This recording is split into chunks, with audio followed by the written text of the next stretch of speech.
a moment that happens quietly in the body after 60, and most people never feel it. The same pill you've been taking for years, the one your body tolerated without any issue, can suddenly begin to behave differently. Not because the pill changed, but because your body did. And in some cases, that difference is not small. It can mean the difference between protection and risk, between stability and a slow buildup towards something much more serious, like a heart attack or a stroke. What makes this especially dangerous is that nothing feels wrong at first.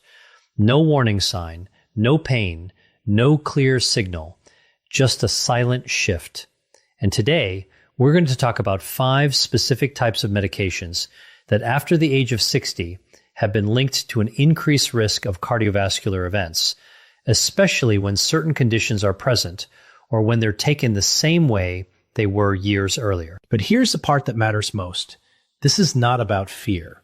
This is about understanding what's actually happening inside your body so you can make better decisions moving forward. My name is Dr. William. I'm a medical doctor and physician, and on this channel, I break down complex health topics into clear, practical explanations so you can better understand what may be happening inside your body and what actually makes a difference over time. If you find this kind of information helpful, you can subscribe. But more importantly, stay with me through this, because one of the medications we'll talk about today is taken daily by millions of people and almost never questioned. Now, to understand why these risks increase after 60, you have to start with something most people are never told. Your body does not process medications the same way it used to, and this is where things begin to change. As we age, several systems in the body start to slow down. The liver, which is responsible for breaking down many medications, becomes less efficient. The kidneys, which filter waste and excess substances from the blood, also lose some of their filtering capacity. That means drugs stay in your system longer, sometimes much longer than expected. And when that happens, even a normal dose can begin to act like a higher dose over time. But that's only part of the story. There is also a shift in how your blood vessels respond. Your arteries become less flexible. The inner lining of your blood vessels becomes more sensitive. Circulation patterns change, and the balance between clotting and bleeding becomes more delicate. So when a medication interacts with any of these systems, the effect can be amplified. And this is where people get misled. Because the medication itself is not necessarily dangerous, it may have been completely appropriate when it was first prescribed. It may still be useful today, but the context has changed. And medicine, more than most people realize, is all about context. The same drug can be helpful in one situation and risky in another. The same dosage can be appropriate at 50 and excessive at 70. And yet, in real life, prescriptions are often continued for years without being reevaluated in detail. Not because doctors don't care, but because these changes happen gradually, quietly, in the background. Now, here's where it becomes more serious. After 60, the risk of cardiovascular events like heart attack and stroke naturally increases. That's a known baseline risk. But when certain medications are layered on top of that, especially without adjustment, they can push that risk higher, sometimes subtly, sometimes significantly, and often without any obvious symptoms until something happens. That's why today's topic matters, because we're not just talking about medications. We're talking about how your body interacts with them right now at this stage of life, and more importantly, what you can actually do about it. Now, before we go into the first 2 medications, there's one important idea you need to keep in mind. None of what we're about to discuss means you should stop any medication on your own. That's not the goal here. The goal is awareness, because when you understand how something works, you can ask better questions. You can have more informed conversations, and you can avoid staying on autopilot with something that may need adjustment. And this is where the first layer of risk begins, because the first 2 medications we're going to talk about are among the most commonly used, especially after 60. They're often taken daily, they're widely considered safe, and yet, under certain conditions, they can quietly increase strain on the heart and alter blood pressure in the wrong direction, or affect how blood flows through already sensitive vessels. And once you see how that happens, you'll start to understand why this is not just about the pill itself. It's about timing. It's about dosage. It's about how your body has changed. And that's exactly where we're going next. Let's start with something very common, a medication that many people take without a second thought, often for years, sometimes even decades. And yet, after 60, it begins to behave very differently inside the body. The first one is a group of drugs known as non-steroidal anti-inflammatory drugs, or NSAIDs. This includes medications like ibuprofen, naproxen, and even some prescription-strength anti-inflammatory drugs. They are widely used for joint pain, back pain, arthritis, and everyday inflammation. And for many people, they feel like a simple solution. You take one, the pain eases, and you move on with your day. But inside the body, something else is happening. NSAIDs work by blocking certain enzymes involved in inflammation. That's what reduces pain. But those same enzymes also play a role in protecting your blood vessels and maintaining proper blood flow. And this is where the issue begins. After 60, your blood vessels are already less flexible. The inner lining of your arteries becomes more sensitive to stress. When NSAIDs interfere with that protective system, it can lead to a subtle tightening of blood vessels. That tightening increases blood pressure, and not always in a way you immediately notice. It can be gradual, quiet, but persistent. At the same time, NSAIDs can affect how the kidneys regulate fluid balance. They can cause the body to retain more sodium and water, and that creates additional strain on the heart. Now you have two things happening at once: increased blood pressure and increased fluid load. And for someone whose cardiovascular system is already working harder after 60, that combination matters a lot. There have been multiple large-scale studies showing that long-term or frequent use of NSAIDs is associated with an increased risk of heart attack and stroke, especially in older adults or those with existing cardiovascular risk factors. And this is where people get misled, because the relief is immediate, but the impact builds slowly. You don't feel your blood pressure rising in real time. You don't feel the added strain on your arteries day by day, but over time, it accumulates. Now, here's the key point. This does not mean NSAIDs are bad. It means they need to be used with awareness. Short-term use, occasional use, carefully monitored use may still be appropriate, but daily, long-term use without reevaluation after 60, that's where the risk begins to increase. And that brings us to the second medication, because this one is even more subtle and even more underestimated.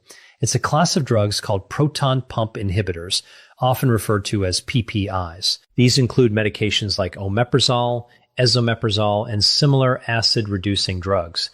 They are commonly prescribed for acid reflux, heartburn, and stomach protection, especially in people who take other medications that may irritate the stomach. And on the surface, they seem harmless. They reduce acid, they relieve discomfort, they protect the stomach lining, but this is where things become less obvious. Stomach acid is not just there to cause discomfort. It plays a role in absorbing key nutrients, especially magnesium, calcium, and vitamin B12. And over time, long-term use of PPIs can reduce the absorption of these nutrients. Now, that may not sound directly related to heart attack or stroke, but it is. Magnesium plays a critical role in heart rhythm stability. Low magnesium levels can increase the risk of irregular heart rhythms. Calcium balance affects vascular function, and vitamin B12 is involved in maintaining healthy blood vessels and nerve function. When these levels are disrupted over time, the cardiovascular system becomes more vulnerable. But there's another layer. Some research has suggested that long-term PPI use may affect the function of the endothelium, the inner lining of blood vessels. And that lining is essential for controlling blood flow, clotting, and vessel relaxation. When it doesn't function properly, the risk of vascular events increases. Again, this doesn't happen overnight. It builds slowly, quietly, and often without clear symptoms. Now, here is where people get this wrong. Many individuals are started on a PPI for a short-term issue, like acid reflux or stomach irritation, but then continue taking it for years, understand that part, the picture becomes much clearer. Now, this is where things start to shift from subtle to something much more significant, because the next two medications don't just influence blood pressure or nutrient levels, they interact directly with how your cardiovascular system behaves under stress. And in many cases, the effects are not immediate. They build slowly over months, sometimes years, which is exactly why they're so often missed. Let's start with the third one. A class of medications commonly used for sleep, anxiety, or calming the nervous system. These are known as benzodiazepines. Examples include diazepam, lorazepam, and similar medications. They are effective. They can reduce anxiety quickly. They can help with sleep. And for many people, especially later in life, they feel like a necessary support. But here's what's happening underneath. Benzodiazepines act on the central nervous system. They slow brain activity, which creates that calming effect. But they also slow down other systems in the body, including breathing, reaction time, and coordination. Now you might wonder, how does that connect to heart attack or stroke risk? This is where the mechanism becomes important. As we age, the body becomes more sensitive to these medications. They stay in the system longer, they accumulate more easily, and their sedative effect becomes stronger even at the same dose. Over time, this can lead to reduced physical activity, less movement, and more time spent sitting or lying down. And that matters more than most people realize, because circulation depends on movement. When movement decreases, blood flow becomes less efficient. The risk of clot formation increases, and oxygen delivery to tissues becomes less optimal. But there's another layer. Benzodiazepines can also affect breathing patterns during sleep.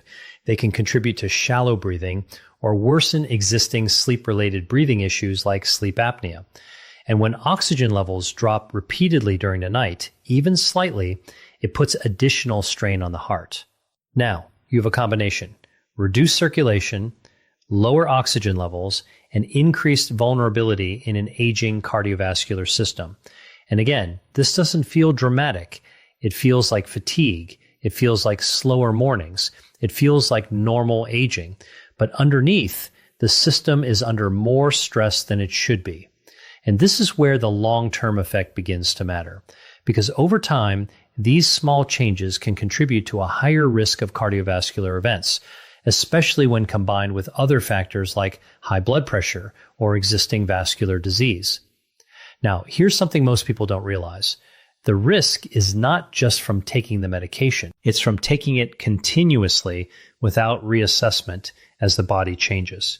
And that brings us to the fourth medication, because this is where things become even more complex, not because of what the drug does on its own, but because of how it interacts with everything else.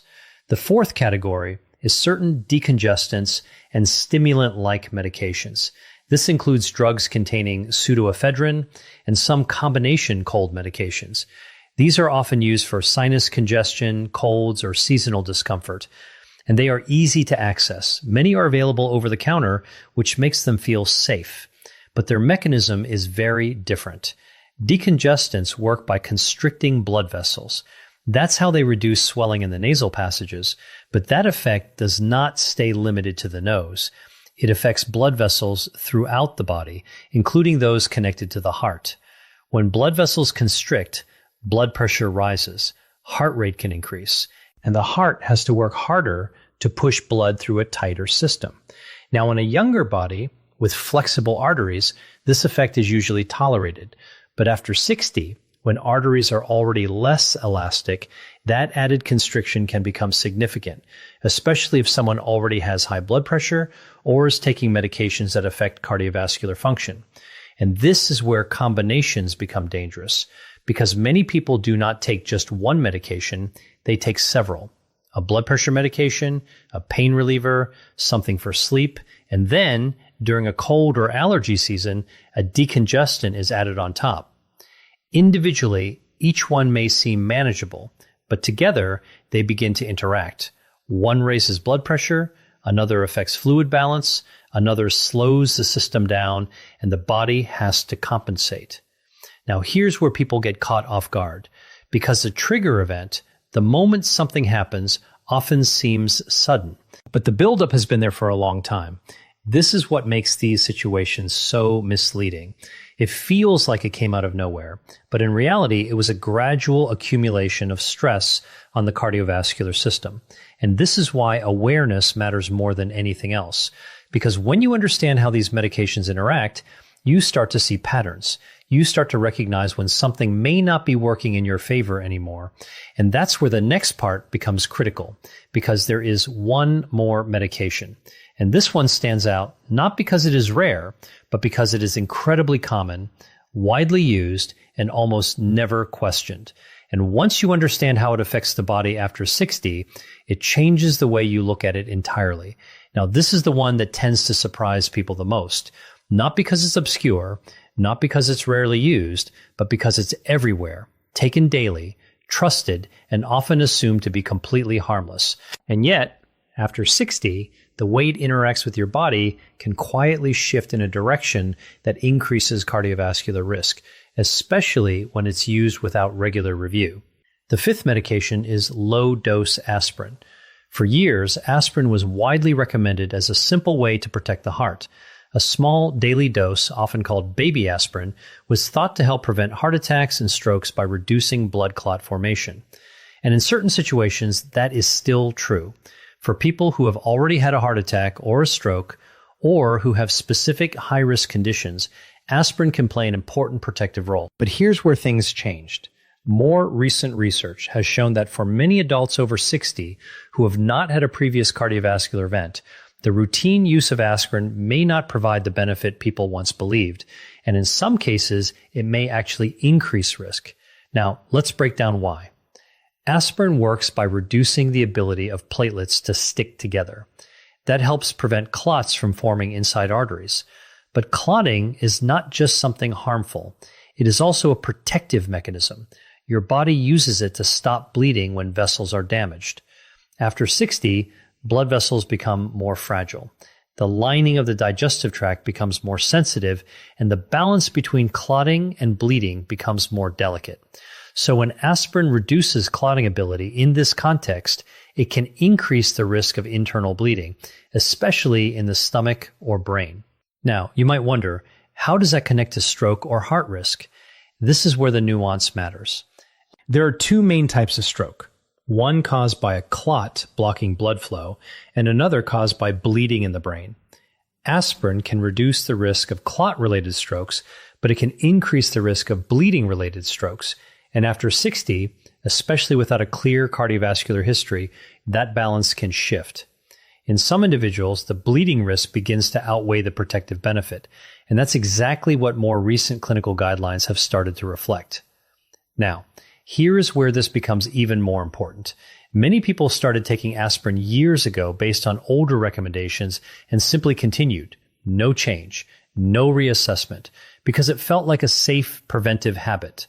But medicine evolves, and what was once standard practice is not always the best approach today. This does not mean aspirin is bad. It means it is specific. It must be matched to the right situation, the right risk profile, the right individual. And this is where understanding your own context becomes critical, because taking aspirin just in case, without knowing whether it truly benefits you, can create a situation where risk is added without meaningful protection. Now, here is the shift that matters. Up to this point, we've talked about 5 medications, each with a different mechanism, each affecting the body in a different way, but they all share something in common. Their risk increases when they are taken the same way, despite the body changing over time. And this is where control comes back to you, because the most important step is not stopping everything, it's understanding what needs to be reevaluated. So here are a few practical things that actually make a difference. First, review your medications regularly, not just when something goes wrong, but proactively. Ask your doctor or pharmacist, do I still need this at the same dose? Has my risk profile changed? Is there a safer alternative at my current age?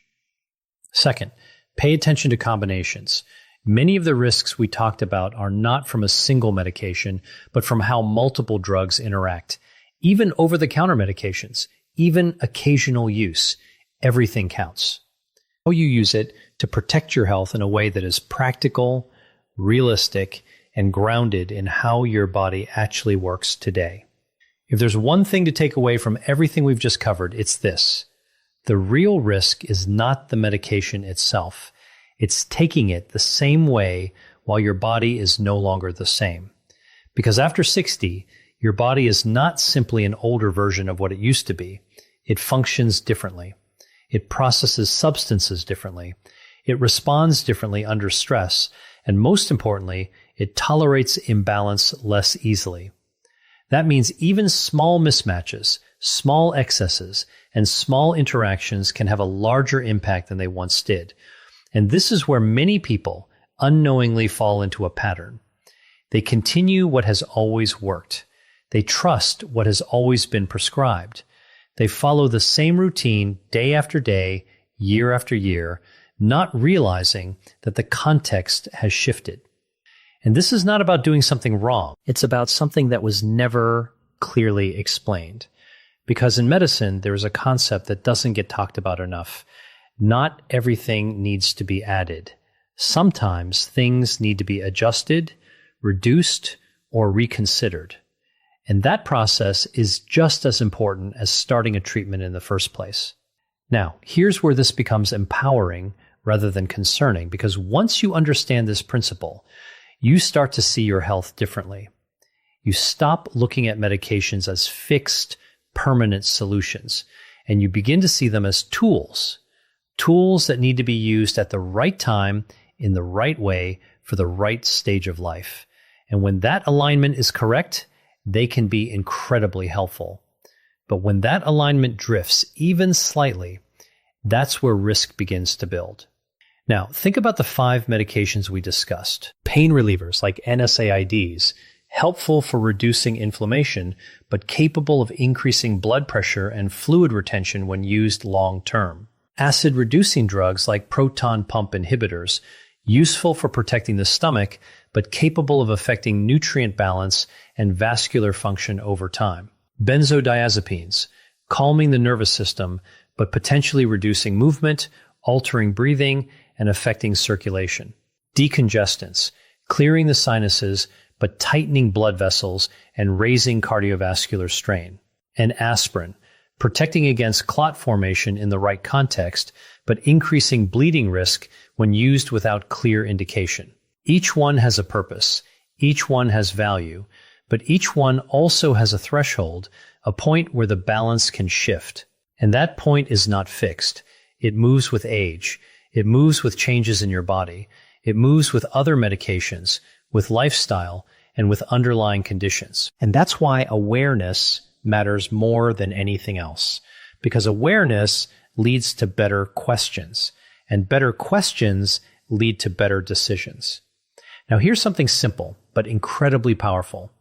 At your next medical appointment, instead of only focusing on new symptoms or new prescriptions, ask this: is everything I'm currently taking still appropriate for me at this stage? That one question changes the conversation. It shifts the focus from adding to evaluating, from reacting to optimizing. And often it opens the door to adjustments that reduce risk without removing necessary support. Because again, the goal is not to remove everything. It's to make sure everything you're taking is still working in your favor. Now, another important point. Your body gives signals, not always loud ones, but consistent ones. And learning to notice them can make a real difference. Subtle increases in fatigue, a sense that your energy drops faster than it used to, lightheadedness when standing, shortness of breath during activities that once felt easy, changes in sleep quality. These are not always dramatic, but they are meaningful. They are often the early signs that something in the system needs attention. And when you combine that awareness with regular review, you create a level of control that most people never develop. Now, here's where everything comes together. The difference between reacting to a heart attack or stroke and preventing one often comes down to small adjustments made early. Not one big change, not one dramatic intervention, but a series of small, informed decisions that keep your system balanced over time. And this is where you have more influence than you might think, because while you may not control every risk factor, you do have control over awareness. You do have control over asking questions. And you do have control over making sure your current routine still matches your current body. That's what makes the difference. Not fear, not avoidance, but alignment. Now, if this helped clarify something for you or made you look at your routine a little differently, consider staying connected to the channel, because this is exactly what we focus on here. Not quick fixes, not exaggerated claims, but clear, practical understanding of how the body actually works and what truly makes a difference over time. And if you know someone who is taking medications daily, especially after